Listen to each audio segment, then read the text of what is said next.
Hello प्यारे students, कैसे हैं आप लोग। उम्मीद करता हूं मस्त होंगे, एकदम तंदुरुस्त होंगे, क्योंकि भैया आपकी पढ़ाई भी मस्त चल रही है। इसीलिए और भरोसा रखिए कि आपको एक सीट पक्का मिलेगी, क्योंकि आपको सीट पक्का करने वाला स्टडी मटेरियल दिया जा रहा है। बस आप भरोसे के साथ बार बार क्या करिए, रिवीजन करिए, ठीक है ना, और खुद पर भरोसा रखिए। आज बहुत इंपोर्टेंट टॉपिक होने वाला है, क्लाइमेट, उत्तर प्रदेश की क्लाइमेट, ठीक है ना, जिसमें आपको सबसे पहले ये पता होनी चाहिए भाई जलवायु क्या होती है। तो देखो दो चीजें होती है, एक वेदर और एक क्लाइमेट, एक मौसम और एक जलवायु। ध्यान रखना, गाना सुना होगा, मौसम की तरह तुम भी बदल तो ना जाओगी।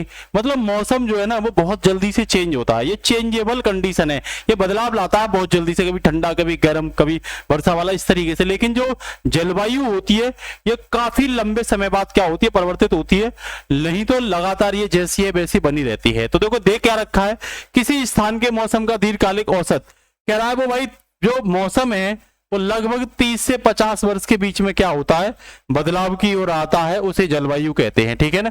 कहीं की उष्ण जलवायु है तो शीत हो जाए, ग्रीष्म हो जाए, उपोष्ण हो जाए, तो ये इसमें 30 से 50 वर्ष लग जाते हैं भैया जलवायु में।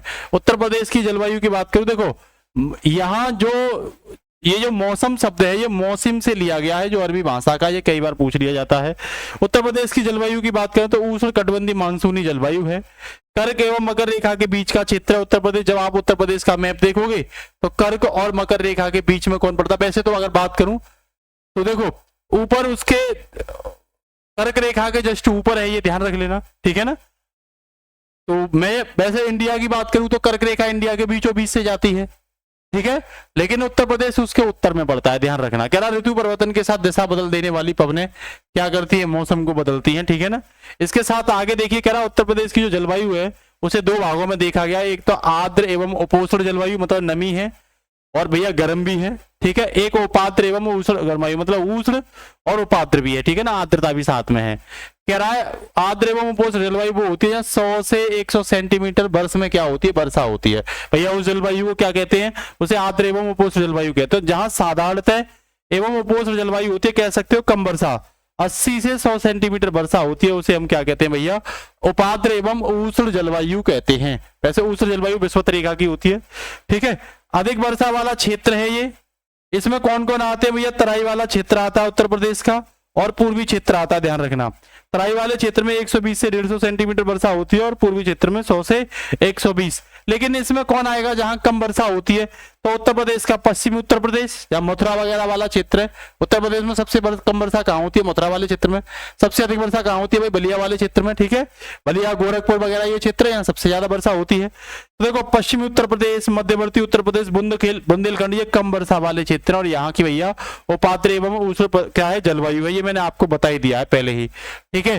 देखो कह रहा उत्तर प्रदेश में साउथ से वेस्ट मानसून जो है बे ऑफ बंगाल की खाड़ी से क्या करते हैं, वर्षा ज्यादा करते हैं। ये आप देख रहे होंगे, ये बंगाल की खाड़ी है, यहां से मानसून वर्षा ज्यादा करते हैं, जो कि ये हवाएं ऐसे करके जाती हैं और टकरा करके सीधा इधर जाती हैं, और ये हवाएं फिर क्या करती हैं, यहाँ भाई पानी देती हैं। तो सबसे ज्यादा अगर मानसूनी वर्षा से अरब सागर वाली से ज्यादा वर्षा नहीं होती, बंगाल की खाड़ी वाली से भैया उत्तर प्रदेश में क्या होती है, सबसे ज्यादा वर्षा होती है। ये चीज दिमाग में नोट कर लो अपने में, ठीक है। कह रहा उत्तर प्रदेश तराई के क्षेत्र में अधिक वर्षा होती है, जो तराई वाला क्षेत्र है उत्तर प्रदेश का, वहां भैया ज्यादा वर्षा होती है। मतलब कह सकते हो आप लोग बहराइच वगैरह, श्रावस्ती वगैरह, महाराजगंज, देवरिया वगैरह, ठीक है ना, ये पूर्वी क्षेत्र वाला, ठीक है ना। तो ये उत्तरी पूर्वी क्षेत्र जो यहाँ वर्षा ज्यादा होती है, तराई क्षेत्र। क्या उत्तर प्रदेश में 3 प्रमुख ऋतुएं होती हैं। कौन कौन सी ऋतु, कह रहा 3 ऋतुओं में तापमान, वर्षा, वायुदाब, पवन की दिशा अलग अलग होती है। पहली समर जो मार्च से मई तक होती है, जिसे ग्रीष्म ऋतु कहते हैं।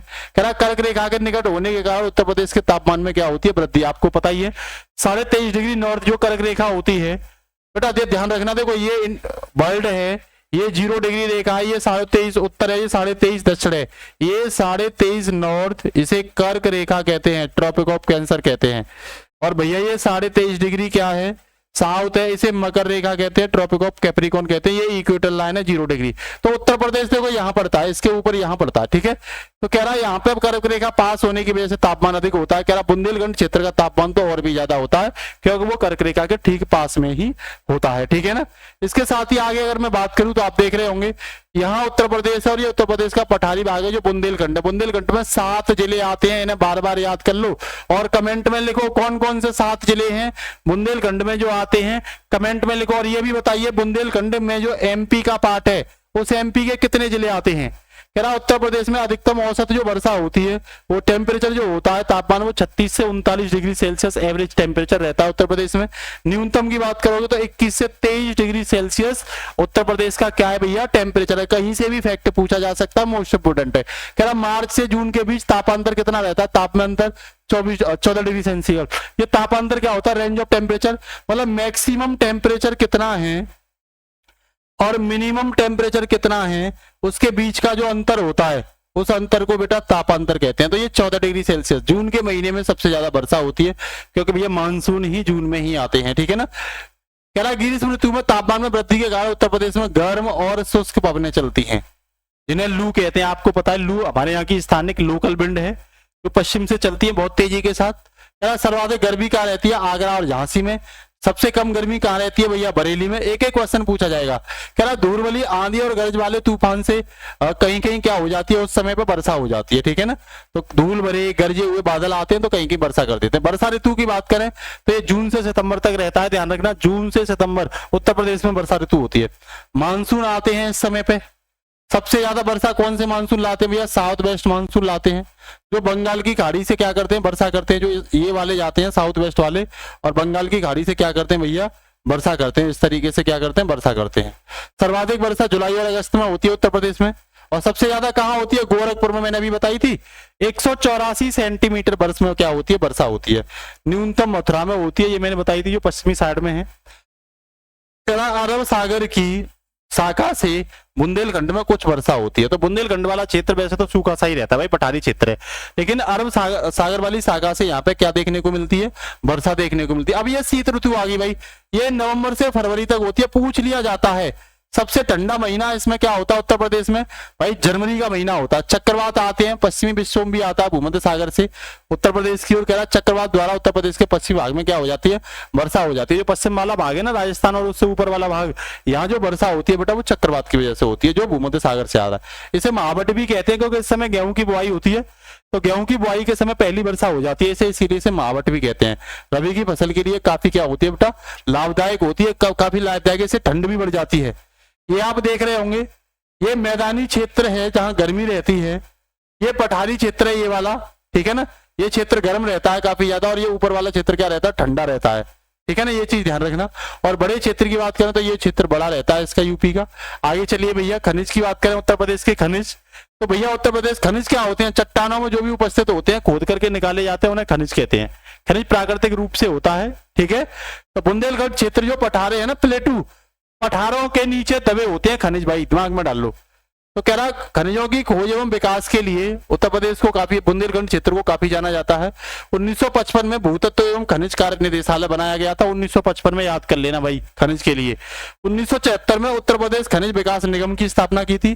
तो भैया कॉर्पोरेशन कब बनाया, 1974 में। कह रहा पहली खनिज नीति उत्तर प्रदेश ने कब बनाई, 1998 में। उत्तर प्रदेश ने अपनी मिनरल्स पॉलिसी सबसे पहली 1998 में बनाई थी। 30 मई 2017 को उत्तर प्रदेश सरकार द्वारा नई खनिज नीति को क्या दी गई थी, मंजूरी दी गई थी। ये ध्यान रखना आप लोग, ठीक है। कोयला कहां सबसे ज्यादा मिलता है, सोनभद्र में, सिंगरौली। लोहे के ललितपुर में, तो ला से लोहा, ला से ललितपुर, ठीक है। कोयला कहां, सिंगरौली, ठीक है। रो करके कोयला निकालना है। चूना पत्थर का भी कजराहट, सोनभद्र और मिर्जापुर वाले क्षेत्र में चूना पत्थर निकाला जाता है। और हमीर और झांसी कहां जाएंगे, जिप्सम लेने जाएंगे भैया। मिर्जा और बांदा, मिर्जा जा रहे थे हीरा ले लेने के लिए, बांदा आ गई, तो मिर्जा और बांदा में क्या मिलता है, हीरा मिलता है। ग्रेनाइट, तो रात को जा रहे थे, हुआ मिल गया लल्ला को, ललितपुर को, ललित मतलब लल्ला को हुआ मिल गया, क्या लेने जा रहे थे, ग्रेनाइट, रात में जा रहे थे नाइट। तो एंडासुलाइट जो है बेटा ये मिर्जापुर में मिलता है। एस्बेस्टोस मिर्जापुर और झांसी में मिलता है। यूरेनियम जिससे जो है बिजली बनाई जाती है, बम बनाई जाती है बेटा, ये ललितपुर की साइड में मिलता है, ठीक है। पठारी क्षेत्र में मिलेंगे ये सब। संगमरमर मिर्जापुर और सोनभद्र वाले क्षेत्र में मिलती है, दिमाग में भर लो, ये पूछा जाता है। सोना कहाँ मिलेगा, शारदा और रामगंगा नदी की रेत में मिलेगा, सोनभद्र और ललितपुर क्षेत्र में मिलेगा। तांबा भैया ललितपुर में मिलेगा, ठीक है ना। इसके बाद अगर मैं कच्चे माल की बात करूं, इंडस्ट्री के लिए, उद्योग के लिए बेटा, तो कह रहा है बेटा परिष्कृत माल में परिवर्तन किया जाता है। कच्चे माल में जैसे गन्ने से क्या बना रहे हो आप, चीनी बना रहे हो, तो ये विनिर्माण के द्वारा ही क्या कर सकते हो, बना सकते हो, मैन्युफैक्चरिंग के द्वारा। उद्योगों के वर्गीकरण की बात करूं तो बेटा कुछ उद्योग कृषि आधारित हैं, जैसे कपड़ा है, चीनी उद्योग है। भाई कपड़ा के लिए क्या चाहिए, कपास चाहिए, रेशम चाहिए। चीनी के लिए क्या चाहिए, गन्ना चाहिए, तो ये कृषि आधारित है। खनिज आधारित मतलब जिनसे अयस्क चाहिए, तो एल्युमिनियम, इस्पात और सीमेंट अगर आप बनाओगे तो भैया आपको खनिज चाहिए। जैसे ये बनाना तो आपको लोहे का चाहिए और भैया टिन, ये दोनों चाहिए, तब जाके स्टील बनेगा। वन आधारित की बात करें तो कागज, रेशम उद्योग, ये वन आधारित उद्योग है। कागज भी तो लकड़ियों से बनाया जाता है और रेशम भी बेटा पेड़ पौधों पे जो कीड़ा होता है उससे बनता है। कह रहा खनिज तथा तकनीकी आधारित कौन कौन से हैं, तो कह रहा वायुयान, जलयान और रेल उद्योग ये टेक्नोलॉजी पर आधारित हैं। ठीक है। वहीं चीनी उद्योग की बात करूं तो गन्ना एवं चीनी उत्पादन में उत्तर प्रदेश का देश में पहला स्थान है। ध्यान रखना, खाता भी खूब है और पैदा भी चीनी खूब करता है। 1903 में कह रहा प्रतापगढ़ देवरिया में पहली क्या की गई थी, प्रतापपुर देवरिया में पहली चीनी मिल की स्थापना की गई थी। पूछ लेगा गन्ना अनुसंधान कहाँ है, उत्तर प्रदेश का लखनऊ में, इंपोर्टेंट है, याद कर लेना। उत्तर प्रदेश में गन्ना अनुसंधान परिषद की स्थापना 1912 में शाहजहांपुर में खोली गई थी। तो गन्ना परिषद कौन बनवा रहा है, शाहजहां बनवा रहा है उत्तर प्रदेश में, मतलब शाहजहांपुर। चीनी अनुसंधान संस्थान कहां पे भैया, कानपुर में। गन्ना कहां पे, अनुसंधान परिषद शाहजहां के पास, और चीनी कान पे रखे ले जा रहे हैं तो ये कानपुर में है। गन्ना विभाग का गठन कब किया गया था, 1935 में। कह रहा उत्तर प्रदेश को 4 आर्थिक जोन में क्या किया गया भाई, 4 आर्थिक जोन में बांटा गया। ये आप देख रहे होंगे, वेस्ट इकोनॉमिक क्षेत्र, और ये जो है सेंटर वाला है मध्य सेंटर इकोनॉमिक क्षेत्र, ये ईस्ट इकोनॉमिक क्षेत्र, और ये बुंदेलखंड रीजन है, ये आप देख रहे होंगे। पश्चिमी क्षेत्र में बेटा उत्तर प्रदेश के 30 जिले आते हैं जो सबसे ज्यादा विकसित है। जो सेंटर वाला है इसमें 10 जिले आते हैं, पूर्वी जिले में 28 आते हैं, सबसे पिछड़ा हुआ बुंदेलखंड है जिसमें 7 जिले आते हैं। ये न्यूनतम विकसित जिला, ध्यान रखना, ठीक है ना, और मतलब क्षेत्र है। कह रहा उत्तर प्रदेश में सबसे ज्यादा रोजगार देने वाला उद्योग कौन सा, हथकरघा, ये इंपोर्टेंट है, पूछा जाता है। उत्तर प्रदेश में 6 औद्योगिक विकास प्राधिकरण बनाए गए हैं। नवीन ओखला विकास प्राधिकरण जो कहां पे है, नोएडा में है, 1976 में बनाया गया था। गीडा जो है वो गोरखपुर में, औद्योगिक विकास प्राधिकरण गीडा में है जो 1988 में। ग्रेटर नोएडा में कौन सा, भरत नवीन ओखला औद्योगिक प्राधिकरण जो 1991 में बना था। ठीक है ना, ये ट्रिप इंडस्ट्री के लिए बनाए जाते हैं।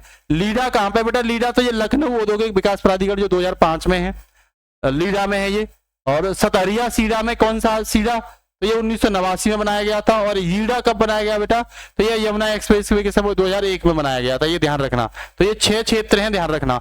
इसके साथ मैं करूं एक जला एक उत्पाद, बहुत इंपोर्टेंट है, ओडीओ बहुत इंपोर्टेंट है। यहां से मुझे लग रहा है इस बार एक क्वेश्चन बेटा निश्चित है, 1 क्वेश्चन पूछा ही जाएगा। 26 जनवरी 2018 को उत्तर प्रदेश दिवस के अवसर पर बेटा उत्तर प्रदेश सरकार द्वारा ODOF एक जला एक उत्पाद योजना को क्या किया गया था शुरू। जल्दी जल्दी से डिस्कशन कर लेते हैं।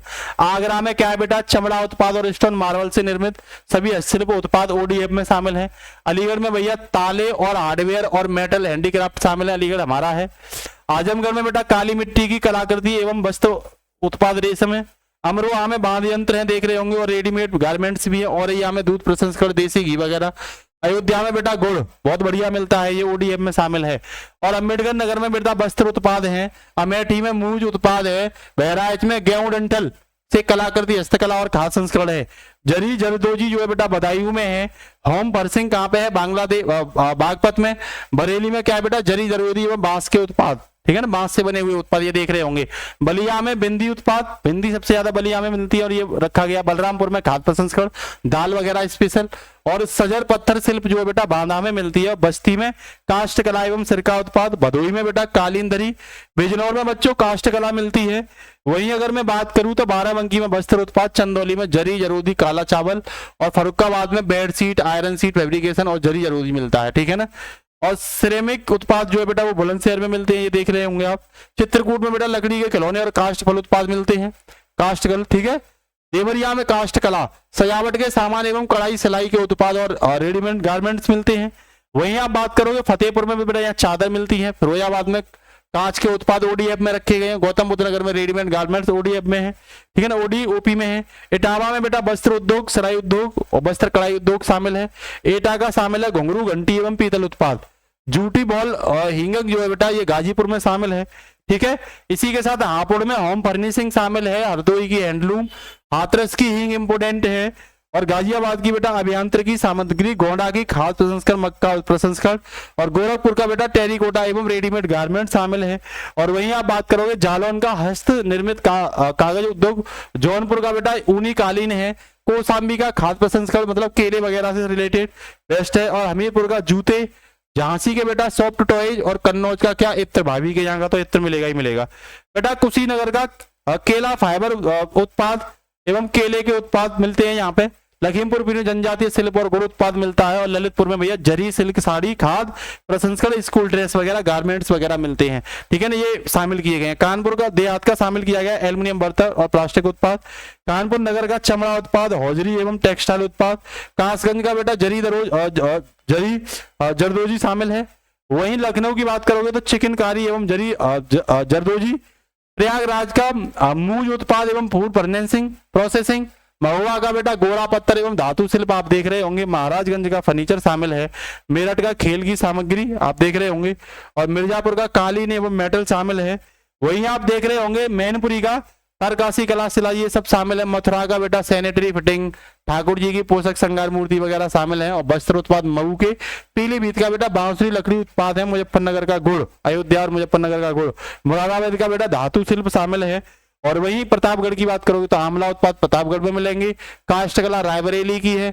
और बेंचमार्क के एप्लीकेबल वर्क और जरी पैच वर्क, ये मैथा वगैरह ये रामपुर के हैं बेटा। शामली का लोहा कला, जरी जरदोजी शाहजहांपुर। संत कबीर नगर का बेटा ब्रास वेयर एवं हौजरी उत्पाद शामिल है, ठीक है। और वहीं मैं बात करूं सहारनपुर की तो बेटा लकड़ी पर नक्काशी, संबल का हस्तशिल्प शामिल है। ऑडियो ऐप में 1 जुलाई 1 उत्पाद में, ठीक है ना। हमारे यहाँ का जैसे ताला शामिल है हार्डवेयर। तो सीतापुर में दरी शामिल है बेटा। और श्रावस्ती का जनजातीय शिल्प एवं फर्नीचर। सिद्धार्थनगर का बेटा खाद्य प्रसंस्करण जैसे काला नमक के चावल वगैरह, ठीक है। सोनभद्र का बेटा कालीन शामिल है, ठीक है बच्चों। वहीं आप करोगे सुल्तानपुर की तो यहाँ मूज उत्पाद, आयरन एवं स्टील फैब्रिकेशन शामिल है। महासी की बनारसी रेशम साड़ी, नीता अंबानी भी लेने आई थी अपने लड़के के लिए यहाँ से। उन्नाव की बेटा जरी जरदोजी एवं चर्म उत्पाद शामिल हैं। तो क्लास बेटा इंपोर्टेंट है, निश्चित रूप से 3 से 4 क्वेश्चन इस क्लास से ही पूछे जाएंगे। खनिज से भी, ओडीएफ से भी, जलवायु से भी बेटा और कृषि क्षेत्र से भी क्वेश्चन पूछा ही जाएगा। बस गांठ बांध लो, दिमाग में बार बार तैयार कर लो, ज्यादा माइंड पर टेंशन नहीं लेने का है। सीट आपकी पक्की है, बस अपने आप में ईमानदारी देना। नमस्कार, जय हिंद। क्लास अच्छी लगती है बेटा तो निश्चित रूप से आप चैनल को सब्सक्राइब करिए, शेयर करिए और ज्यादा से ज्यादा क्लास को फैला दो। और एक सुंदर सा कमेंट जरूर करना जिसका हम आपको इंतजार करेंगे और जवाब भी देंगे। नमस्कार, जय हिंद, गुड नाइट बच्चों, ऑल द बेस्ट, भारत माता की जय।